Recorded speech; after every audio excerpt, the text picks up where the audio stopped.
இறை வார்த்தை மத்தேயு நற்செய்தி அதிகாரம் 13 இறைவசனங்கள் 36 முதல் 43 முடிய. அக்காலத்தில் இயேசு மக்கள் கூட்டத்தினரை அனுப்பிவிட்டு வீட்டுக்குள் வந்தார்.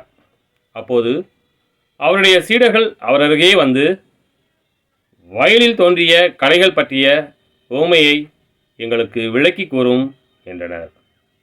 அதற்கு அவர் பின்வருமாறு கூறினார்.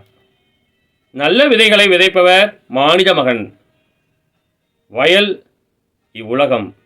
நல்ல விதைகள் கடவுளின் ஆட்சிக்குட்பட்ட மக்கள். களைகள் தீயோனை சேர்ந்தவர்கள்.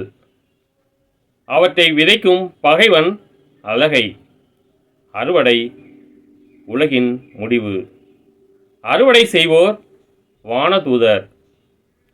எவ்வாறு களைகளை பறித்து தீக்கிரையாக்குவார்களோ அவ்வாறே உலக முடிவிலும் நடக்கும். மானிட மகன் தம் வானதூதரை அனுப்புவார். அவர்கள் அவருடைய ஆட்சிக்கு தடையாக உள்ள அனைவரையும் நெறிகொட்டவரையும் ஒன்று சேர்ப்பார்கள். பின் அவர்களை தீச்சுளைகளில் தள்ளுவார்கள். அங்கே அழுகையும் அங்கலாய்ப்பும் இருக்கும். அப்போது நேர்மையாளர் தம் தந்தையின் ஆட்சியில் கதிரவனைப் போல் ஒளி வீசுவர். கேட்கச் செவியுள்ளோர் கேட்கட்டும்.